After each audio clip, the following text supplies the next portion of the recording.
সকলোকে আনটা ভিডিঅ'লৈ পুনৰ এবাৰ স্বাগতম জনালোঁ। আজিৰ ৰেচিপি আলু পুৰ দিয়া পিঠা। আচলতে ছোৱালীজনীয়ে চিংৰা খাওঁ বুলি কৈ আছিলে, তাইক আলু পুৰ দিয়া পিঠা বা তেলবিহীন চিংৰা বুলি কৈ খোৱালোঁ। তাৰ বাবে এখন পেনত 2 কাপ পানী, এচামুচ তেল দি ঢাকোন মাৰি উতল আহিবলৈ দিলোঁ। পানীখিনি উতল অহাত তাতে পানী দিয়া বাতিটোৰে দুবাতি পিঠাগুড়িও দি দিলোঁ। পিঠাগুড়িখিনি দিওঁতে সাৱধান হ'ব, অলপ অলপকৈ দিব আৰু হেতাখনেৰে লৰাই থাকিব। প্ৰায় 2-3 মিনিট সময় এনেদৰে লৰাই থকাৰ পিছত পিঠাগুড়িখিনিয়ে পেনখন এৰি দিব। পিঠাগুড়িখিনি প্ৰায় হৈ গৈছে। এতিয়া আন এটা পাত্ৰলৈ পিঠাগুড়িখিনি ঢালি দিব। অলপ ঠাণ্ডা হোৱাৰ পিছত হাতত অলপ পানী মিহলাই পিঠাগুড়িখিনি ভালদৰে মঠি পেলাব। হাতত পানী লগালে পিঠাগুড়িখিনি হাতত লাগি নধৰে। ভালদৰে মঠি এটা কোমল দৌৰ তৈয়াৰ কৰি ল'ব। দৌখিনি অলপ সময়ৰ বাবে থৈ দিয়ক।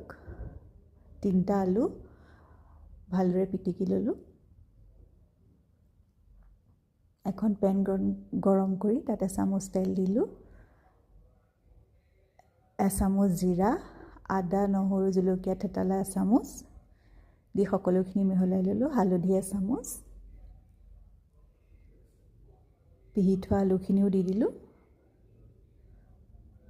জোখ অনুসৰি নিমখ, এচামুচ জালুক গুড়ি দি আকৌ এবাৰ সকলোখিনি ভালদৰে মিহলাই পেলালোঁ। তাতে কটা ধনিয়াও দি দিলোঁ।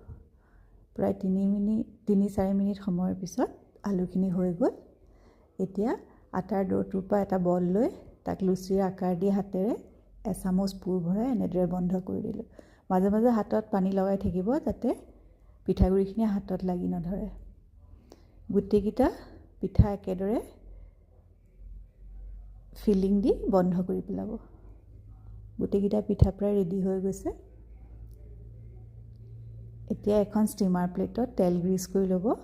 আপুনি ইচ্ছা কৰিলে গোটেইকেইটা পিঠা একেলগেও ষ্টিম কৰিব পাৰে, নহ'লে 2টা বেটছতো দিব পাৰে। ষ্টিমাৰত পানী গৰম কৰি পিঠাকেইটা 15-20 মিনিট সময় ষ্টিম কৰি ল'লোঁ, ভাপত দিলোঁ। 15-20 মিনিট সময়ৰ পিছত চব পিঠাকেইটা সুন্দৰভাৱে তৈয়াৰ হৈ গ'ল। এতিয়া চাটনি বা চাহৰ লগত পিঠাকেইটা পৰিৱেশন কৰিব। পিঠাটো খাই অৱশ্যে ছোৱালীজনীয়েও বহুত শলাগিছে। এয়া চাওক, চাটনিত ডুবাই এতিয়া আলুৰ পুৰ দিয়া পিঠাটো টেষ্ট কৰিম। খাবলৈ খুবেই সোৱাদ হৈছে। ধন্যবাদ।